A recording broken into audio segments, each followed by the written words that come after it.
공항과 기내와 관련된 것 중에서 우리가 굳이 알 필요가 없는 사실이 무수히 많습니다. 하지만 우리가 알아야만 하는 것들도 있죠. 비록 아무도 말해주지 않지만 말이에요. 그래서 말인데 제가 비행기의 비밀 몇 가지를 알려드릴게요. 1.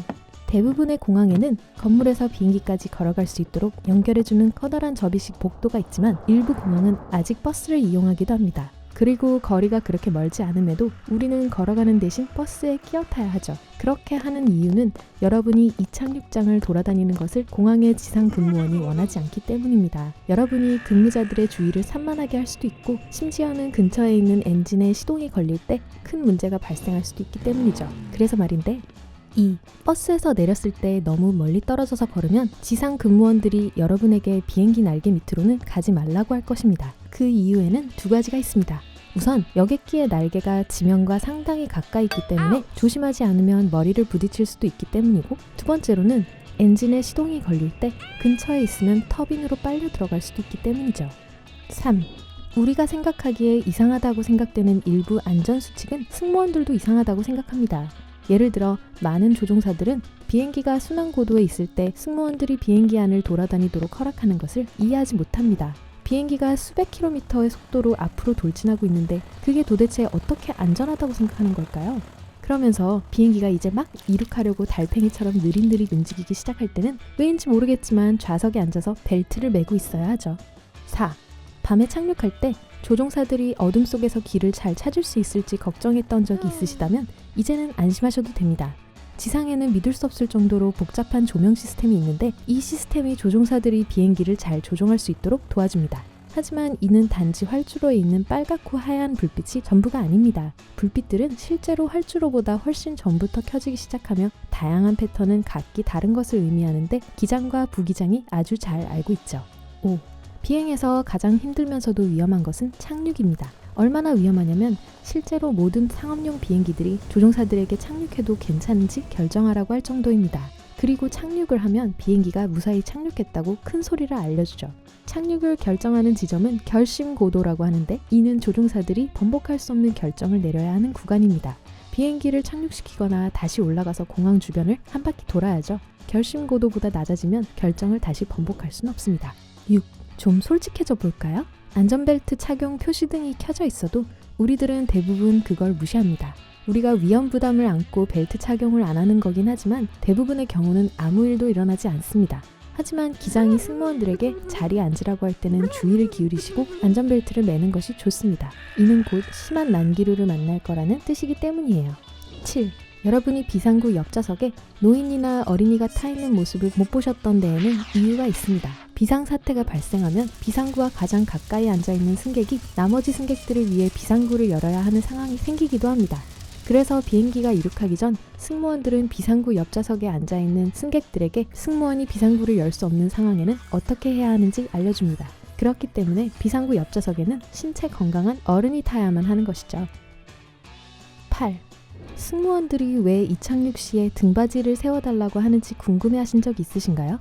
여러분이 뒤로 기댈 경우 뒤에 앉아있는 승객이 움직일 수 있는 공간이 줄어드는데 그때 비상사태가 발생하면 여러분의 뒤에 있는 사람들은 대피하는데 훨씬 더 많은 어려움을 겪기 때문입니다. 하지만 그와 별개로 뒤에 앉은 사람에게 등받이를 젖혀도 괜찮은지 물어보는 것은 언제나 좋은 행동입니다. 뒤에 앉아있는 승객이 노트북으로 작업을 하고 있을 수도 있고 다리가 길 수도 있는데 여러분이 부주의함으로써 뒷사람에게 많은 불편을 줄 수도 있기 때문이죠. 항공사가 여러분들을 빽빽이 들어찬 구역에 배정하는 바람에 여러분들이 움직일 수 있는 공간이 조금도 없다는 사실은 신경 쓰지 말아주세요. 그와 관련된 사실은 다른 영상에서 다룰 거예요. 9. 승무원이 여러분께 음료를 권하면 탄산음료는 피하시는 편이 좋습니다. 왜냐하면 이산화탄소는 장안의 가스 생산을 촉진하기 때문이죠. 쉽게 말하자면 전반적으로 거북하면서 불편한 느낌을 받게 되실 거예요. 그리고 때로는 메스꺼움을 유발하기도 하죠. 그러니 대신 물이나 주스를 드셔보세요. 그리고 말이 나와서 말인데 10. 차 및 커피 또한 위험한 음료일 수 있습니다. 안전한 곳으로부터 가져온 물을 사용하라는 규정이 있기는 하지만 모든 항공사들이 그 규정을 따르는 것은 아닙니다. 일부 항공사는 그냥 수돗물을 끓여 쓰기도 하죠. 비록 끓였다고 하더라도 그 물에는 해로운 박테리아가 포함되어 있을 수도 있습니다. 그리고 그런 물로 만든 차나 커피를 드시겠다면 불편한 후유증이 생긴다 해도 놀라진 마세요. 11. 비행기와 관련된 이야기가 아니긴 하지만 그래도 해볼게요. 영화 속에서 사람들이 헬리콥터에서 내릴 때 고개를 숙이는 모습을 보신 적이 있으실 겁니다. 그 사람들은 아마 회전하는 날에 머리가 맞지 않기 위해서 그러는 거겠지만 실제로는 그럴 필요가 없습니다. 아무리 키가 큰 사람일지라도 그런 위험에 빠질 일은 없을 테니까요. 이는 머리 위에 무언가가 있을 때 보이는 우리의 직관적인 반응일 뿐입니다. 우리는 천장이 낮은 방에서도 똑같은 행동을 합니다. 우리의 머리가 닿지 않을 거라는 걸 알면서도 말이죠. 그러니 목이 빠지진 않을까 걱정하지 않으셔도 됩니다. 12.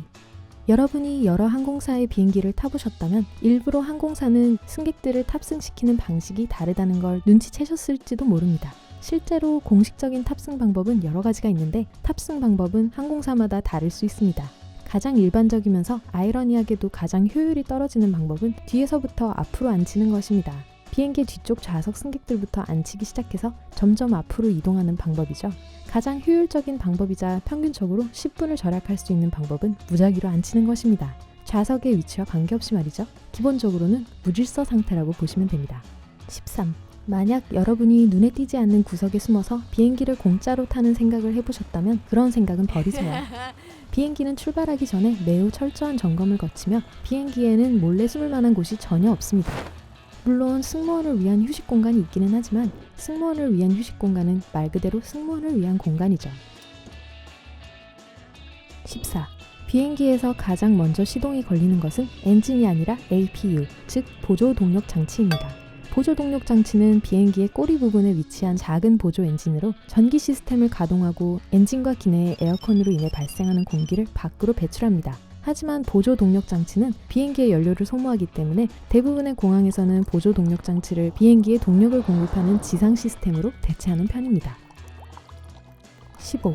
비행기가 착륙할 때 얼마나 큰 소리를 내는지는 알고 계실 겁니다. 여러분은 그게 엔진에서 나는 소리라고 생각하시겠지만 사실 그건 역추력 장치에서 나는 소리입니다. 역추력 장치는 비행기가 진행하는 방향과 반대되는 힘을 만들어내기 위한 장치입니다. 역추력 장치를 사용하지 않으면 비행기가 제때 멈추지 않을 수도 있으며 다른 비행기가 공항의 울타리에 부딪힐 수도 있습니다. 이런 일은 되도록이면 피하는 것이 좋겠죠?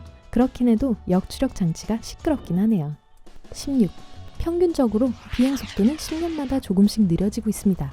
예를 들어 오늘날 뉴욕에서 시카고로 가는 항공편은 90년대 중반보다 20분가량 느립니다. 그 이유는 언제나처럼 단순합니다. 돈 때문이죠.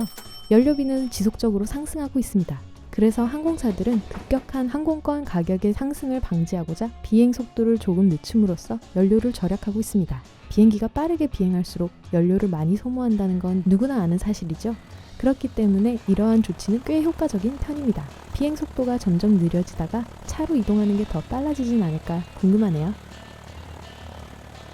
제트기의 엔진에 빨려 들어가 보셨거나 오늘 새로운 걸 배웠다면 이 영상에 좋아요를 눌러주시고 친구에게 공유해주세요. 여기 여러분이 좋아할 만한 멋진 영상도 준비해봤어요. 왼쪽 또는 오른쪽에 있는 영상을 클릭하고 즐기시기만 하면 돼요. 삶의 밝은 면에 머무르세요.